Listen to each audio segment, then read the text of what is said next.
नमस्कार, सुस्वागतम। विद्यार्थी कल्याण परिषद में एक बार फिर आप लोगों का स्वागत है। आशा करता हूं कि आप सभी लोग अपने अपने घरों में कुशल पूर्वक होंगे।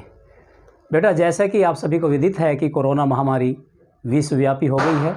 पूरा विश्व इससे परेशान है और अभी कोई चांस नहीं लग रहा कि इस पे कंट्रोल पाया जाएगा या नहीं, क्योंकि अभी तक कोई वैक्सीन इसकी तैयार नहीं हुई है। केवल सावधानी ही एक बचाव है और इसके लिए सबसे पहले वही बातें ज़रूरी है कि मास्क ज़रूरी, 2 गज की दूरी ज़रूरी और जो है डिस्टेंस, सोशल डिस्टेंसिंग का, फिजिकल डिस्टेंसिंग का ध्यान रखना बहुत ज़रूरी है।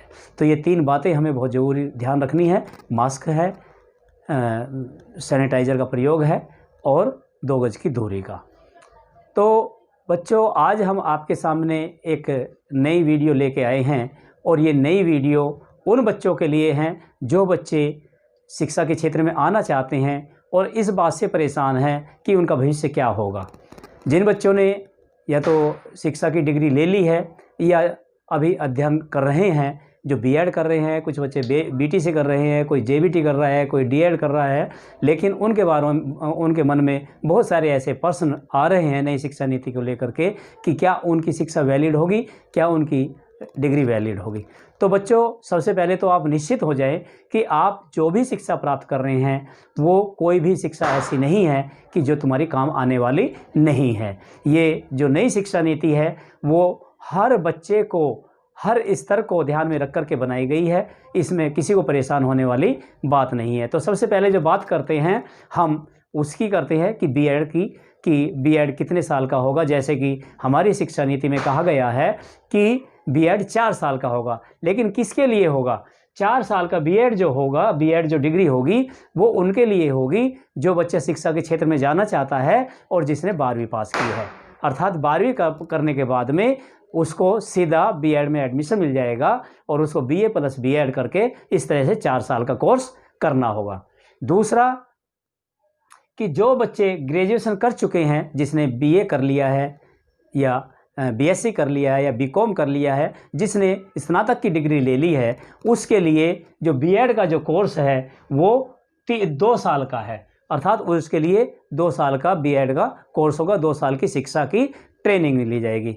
इसके अलावा हमारी जो नई शिक्षा नीति में एक प्रावधान ये भी रखा गया है कि जिस बच्चे ने एमए किया है, जिसने स्नातक डिग्री ले ली है, विशिष्टता के साथ एमए कर लिया है, ऐसे बच्चों के लिए 1 वर्षीय कार्यक्रम को भी समुचित रूप से विकसित किया जाएगा। ऐसा नई शिक्षा नीति में प्रावधान किया गया है।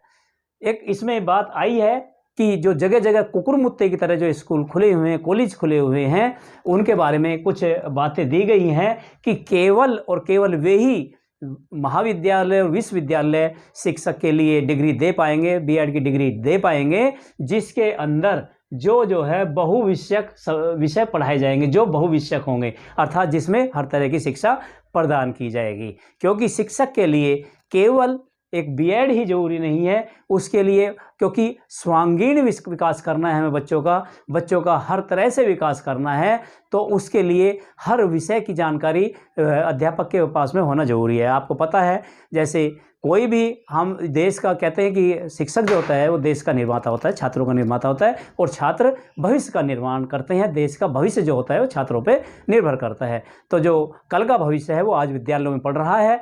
इस बात को ध्यान में रखते हुए हमारी सरकार ने जो नई शिक्षा नीति लेके आई है उसमें बहुत अच्छे प्रावधान किए हैं। उन्होंने कहा है कि हर विश्वविद्यालय को, हर महाविद्यालय को बहुविषयक बनाया जाएगा और शिक्षकों के लिए जो हमारी जो है शिक्षा शास्त्र का प्रशिक्षण है उसके साथ में दूसरे विषयों की भी जानकारी प्रदान की जाएगी। इसके अलावा इसमें जो मैं विद्यालयों की बात कर रहा था, विश्वविद्यालयों की बात कर रहा था कि केवल वे ही विश्वविद्यालय अर्थात सभी बीएड कार्यक्रमों में शिक्षण शास्त्र की जांची परखी तकनीकी के साथ साथ हाल ही में सबसे नवीनतम तकनीकी के प्रशिक्षण प्रदान किया जाएगा। भारतीय संविधान के मौलिक कर्तव्यों अनुच्छेद 51A का पालन करने पर बल दिया जाएगा और जिसमें पर्यावरण के प्रति आपने पहले पर्यावरण का जो है इस तरह से इतना नहीं देखा था। आज हम देख रहे हैं, खुलेआम देख रहे हैं कि दिल्ली में इतना प्रदूषण हो गया है कि सांस लेना दूभर हो गया है। हम हर बार जो है सरकार को छुट्टी करनी पड़ती है, और ये केवल यही है कि लोग पर्यावरण के प्रति जागरूक नहीं है। तो 51A का ध्यान रखते हुए इस बात पे ध्यान दिया गया है कि पर्यावरण के प्रति जागरूकता लाई जाएगी, पर्यावरण संरक्षण का ख्याल रखा जाएगा और इसका सतत विकास किया जाएगा, उसके प्रति संवेदनशीलता दिखाई गई है। ये हमारी नई शिक्षा नीति में नया प्रावधान जो आया है ये आया। इसके अलावा कुछ बच्चे ऐसे हैं कि सभी बच्चे जो है ना पढ़ाई में अच्छे नहीं होते, कुछ बच्चे ऐसे होते हैं जो प्रैक्टिकल में अच्छे होते हैं, बहुत सारे छोटे छोटे काम में बहुत अच्छे होते हैं। और हमारे जो किसी ने सही कहा है कि जो बेरोजगारी है वो अनपढ़ों ने या जो है कम पढ़े लिखों ने पैदा नहीं की, ये पैदा की है ज़्यादा पढ़े लिखों ने। अर्थात वे लोग जिनके पूर्वज अपने घर का काम किया करते थे, अपना पुश्तैनी काम किया करते थे, आज उनके बच्चों ने वो काम करना छोड़ दिया है। इस कारण से बेरोजगारी। पहले आप में गांव में देखा, बढ़ई का बच्चा होता तो बढ़ई का काम करता था, लोहार का बच्चा लोहे का काम सीख लेता था, सुनार का बच्चा सुनार का काम सीख लेता था। तो इसलिए गाँव में कोई बेरोजगार नहीं होता था कि जो कृषि करने वाले थे, किसान लोग थे, उनके बच्चे कृषि करना जानते थे, कृषि करते थे। लेकिन आज पढ़ाई ने क्या किया, वे हमारे हाथ काट दिए हैं। अर्थात हम उस पुश्तैनी धंधे को छोड़ करके केवल और केवल किताबी ज्ञान के पीछे निकल पड़े हैं। जो मेकाले का जो शिक्षा का जो हमारे सामने प्रावधान आया था, जो उनका चार्टर हमारे सामने उपस्थित हुआ था, उसमें क्या किया था, उन्होंने क्लर्क तैयार करने थे। अंग्रेजों को अपनी शासन व्यवस्था चलाने के लिए क्लर्क चाहिए थे, तो वे क्लर्क हमारी यूनिवर्सिटियों में, हमारी कॉलेजों में, हमारे विद्यालयों में तैयार हो रहे थे, जिसने कि हमारी जो अपने देश की जो गुरुकुल प्रणाली थी उनको बिल्कुल समाप्त कर दिया। आपने देखा है, मैं सबसे अच्छा उदाहरण मैं दिया करता हूँ बच्चों को भगवान श्री कृष्ण का, कि भगवान श्री कृष्ण जब शिष्य बने संदीपन के, तो भगवान जो है गुरु संदीपन ने उनको हर तरह की शिक्षा दी। गुरुकुल में शिक्षा प्राप्त की, भगवान राम ने शिक्षा प्राप्त की, गुरुकुल में शिक्षा प्राप्त की। भिक्षाटन के लिए लोग जाते थे, लकड़ियाँ इकट्ठा करते थे, खाट बुनते थे, और जितनी भी कलाएं होती थी वो सभी कलाओं में प्रवीण होते, सारी कलाएं वो सीखते थे। वो इसलिए क्योंकि वहाँ के जो शिक्षक होते थे वो आंचलिक होते थे, वहाँ के रहने वाले होते थे, उसी की आवश्यकता को पूर्ति करने के लिए वो शिक्षा दिया करते थे। लेकिन धीरे धीरे हमारी जो ये गुरुकुल प्रणाली खत्म होती चली गई। तो इस सभी बातों का ध्यान में रखते हुए, इन सभी बातों को ध्यान में रखते हुए हमारे देश के प्रबुद्ध लोगों ने, सभी शैक्षिक संस्थानों ने मिलकर के एक जो नई शिक्षा नीति है इसमें अपना योगदान दिया है। ये कहीं से टपकी नहीं, ये तैयार की गई है, ये उन लोगों ने तैयार की है जो इस क्षेत्र के हैं, ये बाहर से नहीं है कोई भी, ये सारे पढ़े लिखे वे लोग हैं जो इस समस्या से जूझ रहे थे। तो उन्होंने सबने मिल करके ये नया जो हमारे सामने इसका जो नए शिक्षा का प्रारूप तैयार किया है वो उन लोगों ने किया है। तो इसमें एक प्रावधान किया गया है कि जो बच्चा बीएड की करेगा, अर्थात जो बच्चा शिक्षा की ट्रेनिंग लेगा, शिक्षक बनना चाहेगा, उसको बीएड के साथ साथ में एक छोटे छोटे कोर्स और भी कराए जाएंगे। और वे कोर्स जो कराए जाएंगे जैसे बढ़ईगिरी है, कृषि है, लोहारगिरी है, सुनारगिरी है, जो वहाँ के आंचलिक जो काम हैं वे सारे काम उसको सिखाए जाएंगे। और केवल काम ही नहीं सिखाए जाएंगे, उनको बाकायदा उसके सर्टिफिकेट भी दिए जाएंगे, ताकि वो कल को अगर बाई चांस वो शिक्षक ना बन सके तो अपनी रोजी रोटी कमाने के लायक हो जाए, वो अपना स्वयं का कोई काम धंधा शुरू कर सके। क्योंकि अगर हम मान लिया नौकरी बने रहेंगे तो बिजनेस कहाँ से होगा। तो इसलिए अगर बच्चा टैलेंटेड है और वो शिक्षा के साथ साथ में कृषि करना जान जाता है, या खेल में अच्छा निकल जाता है, या बढ़ईगिरी में अच्छा निकल जाता है, या लोहारगिरी में अच्छा निकल जाता है, सुनार में अच्छा निकल जाए, किसी भी कला में निकल जाता है, तो वो बहुत अच्छा बिजनेसमैन बन सकता है। और वो नौकरी लेगा नहीं, वो लोगों को नौकरी देगा। तो इस तरह से हम नौकरी देने वाले बन जाएंगे। ऐसा हमारी नई शिक्षा नीति में ये प्रावधान किया गया है। तो बच्चों, ये घबराने वाली बात नहीं है।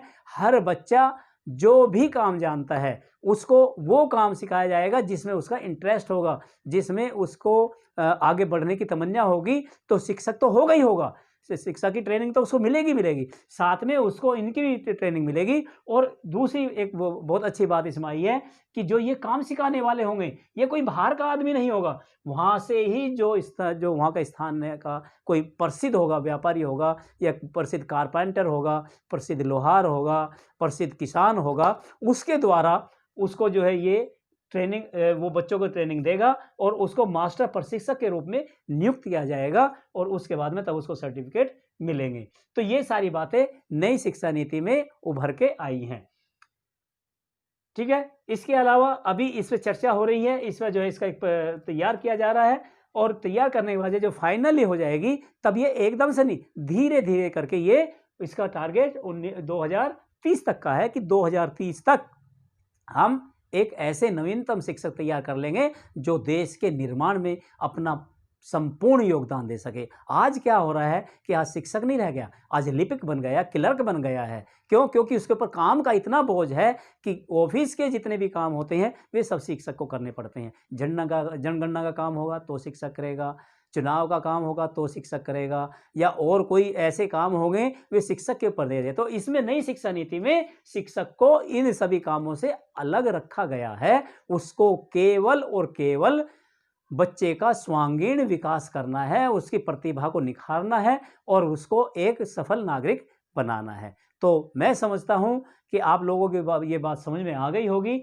जो बच्चा शिक्षक बनना चाहता है, क्योंकि अब वो नहीं है ब्राइट है, जो उसका भविष्य चमकीला भविष्य है, जो बच्चा शिक्षक बनना चाहता है। पहले लोग डरते थे, पहले लोग इसमें नहीं आते थे शिक्षक उसमें। क्यों? क्योंकि सम्मान नहीं था। लेकिन जैसे जैसे आप इसको नई शिक्षा नीति लागू होती चली जाएगी, वैसे वैसे इसमें प्रतिभाएं आएंगी और एक से एक चमकदार प्रतिभा आएगी जो इस बच्चों के भविष्य को उज्जवल करने के साथ साथ देश के भविष्य को उज्जवल करेगी और विश्व को उज्जवल करेगी। तो भारत इस नई शिक्षा नीति से मेरा मानना है कि दोबारा से विश्व गुरु बन जाएगा।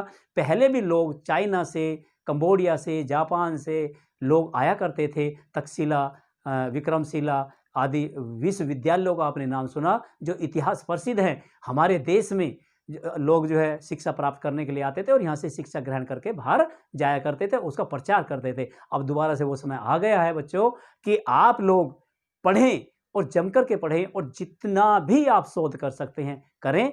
एक दिन फिर मैं आपको विश्वास दिलाता हूँ कि एक दिन वो आएगा कि वो दिन आपका होगा। तो मैं समझता हूँ कि ये आपको अच्छी तरह समझ में आ गया होगा। जो बच्चे इसकी तैयारी कर रहे हैं, बीएड की तैयारी कर रहे हैं या बीएड में जिसने एडमिशन ले लिया है, उनके लिए बेस्ट ऑफ लक, बहुत बहुत शुभकामनाएं। धन्यवाद। जय हिंद, जय भारती।